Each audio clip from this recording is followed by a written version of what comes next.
Hay pueblos en México que aparecen en los mapas viejos, pero que hoy no existen. No los destruyó un terremoto, no los arrasó una inundación, simplemente desaparecieron. Y nadie lo contó. Algunos los inundó el gobierno para construir una presa, y la gente tuvo que salir con lo que cargaba en las manos. Otros se vaciaron en una sola noche porque alguien los llamó por teléfono y les dijo que si no se iban los mataban. Hay uno que sobrevivió 400 años de ataques, epidemias y guerras, y al que terminó por borrarlo una maldición de obispo. Y hay pueblos que no desaparecieron de golpe, que se fueron vaciando tan despacio que nadie pudo señalar el día exacto en que dejaron de existir. Hoy recorremos 10, de norte a sur, con el mecanismo real de cada uno. Quédate hasta el final, porque el número 1 es el que a nadie le gusta recordar. Suscríbete antes de que empiece, porque el algoritmo no siempre manda el siguiente aunque lo pidas. Número 10. Guerrero Viejo, Tamaulipas, el pueblo que el gobierno decidió hundir. La antigua ciudad de Guerrero estaba en la ribera mexicana del río Bravo, en el municipio del mismo nombre en Tamaulipas. Tenía más de 200 años de historia cuando el gobierno federal tomó la decisión de inundarla. En 1950 arrancó la construcción de la Presa Internacional Falcón, un proyecto binacional entre México y Estados Unidos para controlar las crecidas del río Bravo. Cuando la cortina se terminó en 1953 y el embalse comenzó a llenarse, el agua cubrió varios asentamientos de los dos lados de la frontera. Del lado mexicano, el más importante era la antigua ciudad de Guerrero. Sus habitantes tuvieron que salir. Los reubicaron en un nuevo asentamiento, la actual Nueva Ciudad Guerrero, a varios kilómetros del embalse. Llevaron lo que pudieron. El agua subió sobre lo que dejaron. Lo que convierte a Guerrero Viejo en algo único es lo que quedó visible. La iglesia de Nuestra Señora del Refugio tenía torres y cúpula. Cuando el embalse se llenó, las torres quedaron sobresaliendo sobre la superficie. Esa imagen, la de una iglesia colonial emergiendo de un lago artificial en la frontera con Texas, es lo que hace a Guerrero Viejo uno de los lugares más inquietantes de México. En temporadas de sequía, cuando el nivel de la presa Falcón baja, asoman los muros de las casas, las calles que llevan a ningún lado porque llevan al fondo del embalse. Una vez al año, los descendientes de quienes fueron de ese pueblo organizan una visita para ver lo que queda. Guerrero Viejo sigue siendo territorio mexicano.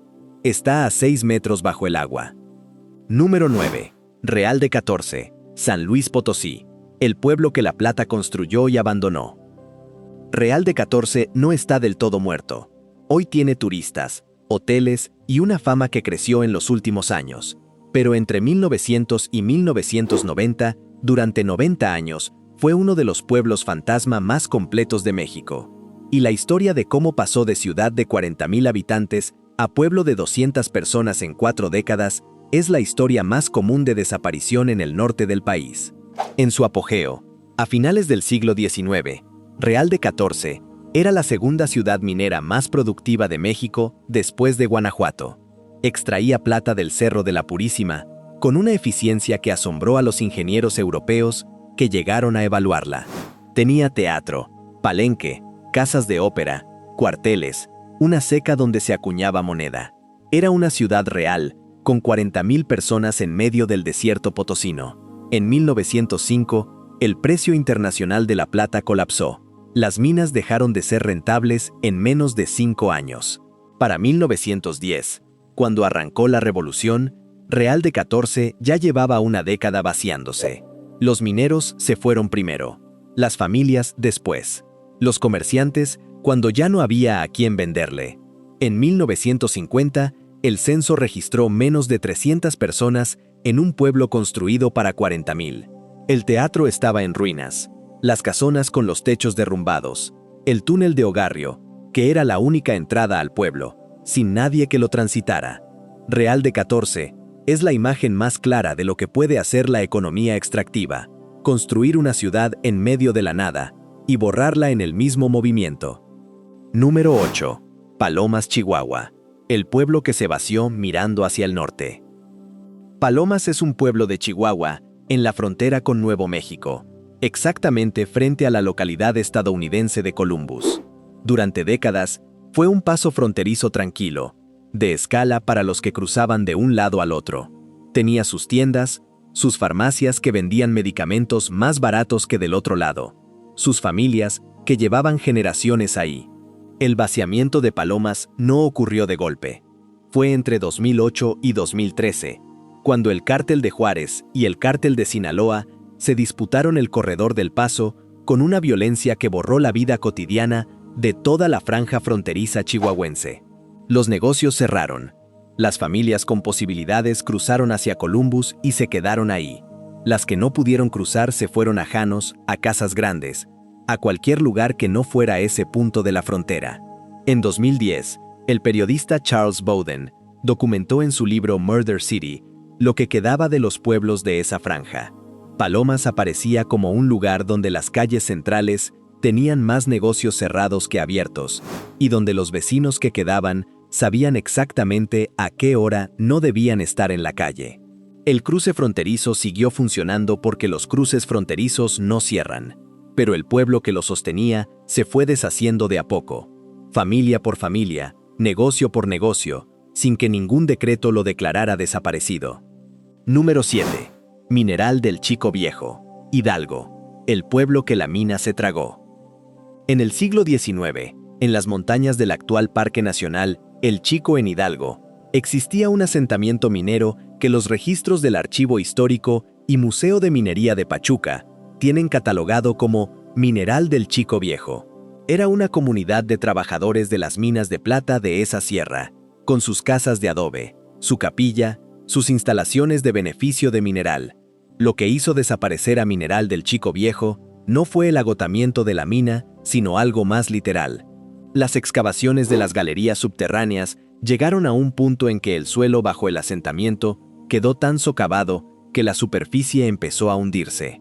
Los hundimientos progresivos obligaron a desalojar primero las viviendas más cercanas a las bocaminas y después todo el asentamiento. El pueblo no desapareció porque la gente se fue. Desapareció porque la tierra debajo lo fue comiendo. Hoy, en el área del Parque Nacional, hay zonas con depresiones en el suelo que los guardaparques conocen como los puntos donde estaba el viejo mineral. La vegetación cubre los hundimientos. Hay tramos donde la tierra cede bajo el peso si caminas por ellos. El INAH tiene referencias documentales del asentamiento, pero no hay ruinas visibles, porque las ruinas bajaron con el suelo. Es uno de los pueblos desaparecidos más literales de México. Si llegaste hasta aquí, suscríbete al canal. Cada semana, exploramos los rincones de México que casi nadie te muestra. Y quedan 3 pueblos, los más oscuros de la lista. Número 6. Mirándola, Jalisco, el pueblo que un empresario compró y cerró. Mirándola es un rancho histórico en el municipio de San Cristóbal de la Barranca, en el norte de Jalisco, cerca de la barranca del Río Grande de Santiago. Era una comunidad agrícola con décadas de historia, familias que habían trabajado esas tierras desde principios del siglo XX. Lo que ocurrió en Mirándola no tiene el drama de una inundación ni la violencia de un desalojo armado. Fue algo más moderno y más silencioso. A principios de los años 2000, el conjunto de tierras que rodeaban la comunidad fue adquirido por una empresa privada para un proyecto de desarrollo que nunca terminó de concretarse. Las familias que arrendaban sus parcelas fueron perdiendo acceso a los acuerdos que tenían. Los servicios municipales se fueron reduciendo porque la cabecera municipal dejó de tener presupuesto para mantener esa localidad remota. Los jóvenes que crecieron ahí no encontraron razones económicas para quedarse. Para 2015, según el registro de localidades del INEGI, Mirándola había caído por debajo del umbral de población que el instituto considera localidad habitada. No porque nadie la hubiera destruido. Porque el mercado, la burocracia y la migración habían hecho cada uno su parte sin necesidad de coordinarse. Es el tipo de desaparición que más se repite en México y que menos aparece en los titulares porque no tiene ni víctimas nombradas ni responsable claro. Número 5. Guadalupe, Zacatecas, el pueblo que Villa usó como cuartel y que nadie pudo recuperar. En el municipio de Guadalupe, en las afueras de la capital de Zacatecas, hay un exconvento franciscano del siglo XVII, que fue uno de los centros de evangelización más importantes del norte de México. La zona que rodeaba ese convento tuvo durante la colonia y el siglo XIX una vida propia, comunidades de trabajadores, comerciantes, familias vinculadas al convento. Durante la Revolución, Francisco Villa usó el complejo del convento como cuartel en varios momentos de la campaña del norte. El paso de los ejércitos revolucionarios por Zacatecas, especialmente la batalla de Zacatecas de 1914, que fue la más decisiva de la revolución en términos militares, destruyó varias comunidades rurales del municipio de manera irreversible. Las familias que huyeron del conflicto no siempre volvieron. Los que volvieron encontraron propiedades ocupadas o destruidas. Hay al menos 4 localidades del municipio de Guadalupe que aparecen en mapas y registros de principios del siglo XX y que el INEGI del censo de 2020 ya no registra con población. No fueron destruidas por la batalla en sí. Fueron vaciadas por el desplazamiento que precedió a la batalla y por el desorden de la posguerra que nunca las repobló. Son los fantasmas más invisibles de todos, los que desaparecieron en el ruido de un evento histórico grande mientras todos miraban la batalla. Número 4. Ciudad Mier, Tamaulipas, el pueblo mágico al que llamaron por teléfono para decirle que se fuera. En diciembre de 2007, la Secretaría de Turismo Federal declaró a Ciudad Mier como pueblo mágico. Era el reconocimiento a un municipio colonial en la frontera chica de Tamaulipas, con arquitectura que valía la pena visitar y atractivos naturales que atraían turistas desde Texas. 2 años después de ese reconocimiento, comenzó la batalla por Ciudad Mier. El Cártel del Golfo y los Zetas, que hasta ese momento habían sido aliados, se separaron y se convirtieron en enemigos mortales. La frontera chica de Tamaulipas, que es la franja entre Reynosa y Nuevo Laredo, era territorio clave para el tráfico hacia Texas. Ciudad Mier estaba justo en el centro. El 22 de febrero de 2010, según documentó la revista Gato Pardo, 15 camionetas del Cártel del Golfo entraron por la carretera de Reynosa. El tiroteo en la comandancia dejó 6 policías heridos. Era el inicio de meses de enfrentamientos que convirtieron el municipio en zona de guerra. El 5 de noviembre de 2010, murió en Matamoros Ezequiel Cárdenas Guillén, Tony Tormenta, líder del Cártel del Golfo. Lo que siguió fue lo más extraño. Según publicó La Jornada el 11 de noviembre de 2010, integrantes de los Zetas difundieron mediante llamadas telefónicas que los habitantes de Mier debían salir. El mensaje era directo. Si no se iban, los arrasarían junto con sus viviendas. Los vecinos recibieron esas llamadas en sus celulares y se fueron. En diciembre de 2010, más de 2.500 familias habían abandonado Ciudad Mier. Para cuando el éxodo terminó, de aproximadamente 7.500 habitantes, quedaban 400. Un fotógrafo que visitó el pueblo en 2019, 9 años después, encontró los mismos comercios que el Street View de Google había registrado en 2009, pero distintos. Las fachadas sin pintar, los letreros decolorados, las calles vacías.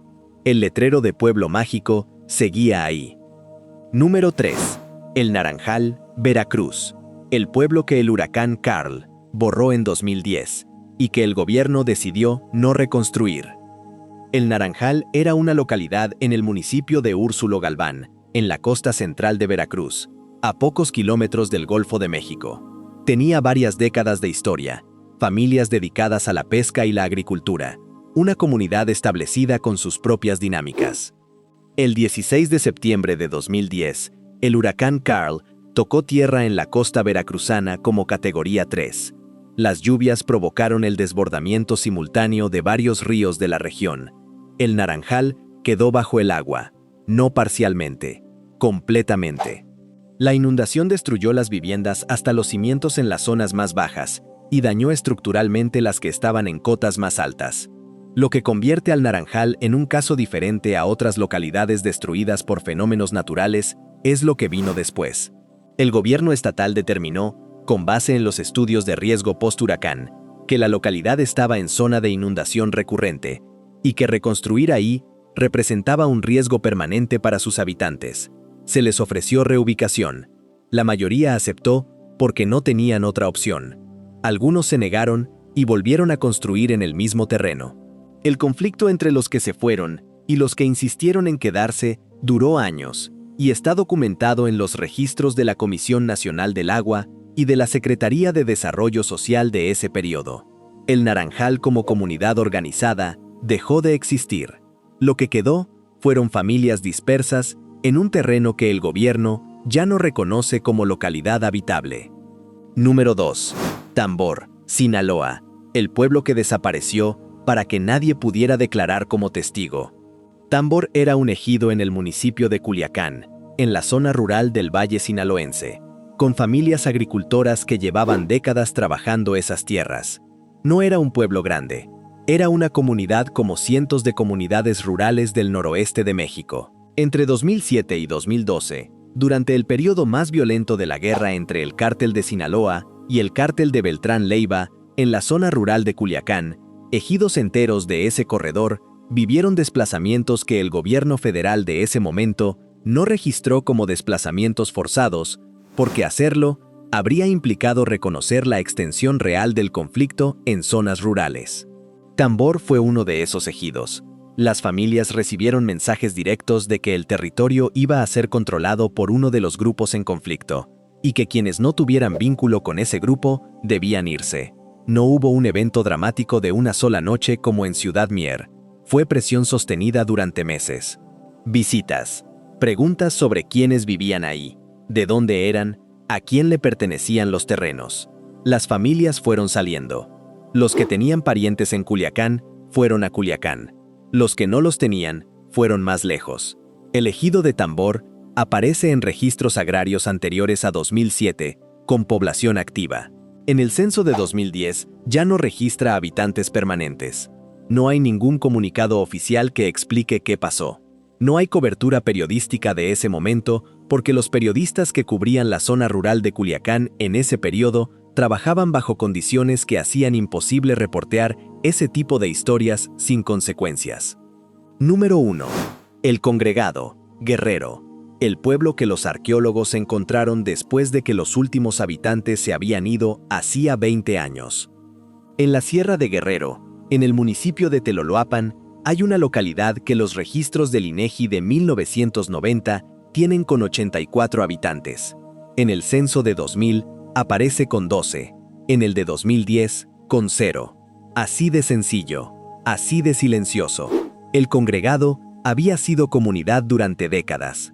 Economía de autoconsumo, maíz, frijol, algo de ganado menor. Sin carretera pavimentada, sin electricidad continua, sin señal telefónica. El tipo de comunidad que el México del siglo XX fue dejando atrás sin que nadie tomara la decisión formal de abandonarla. Los últimos habitantes se fueron entre 1995 y 1998.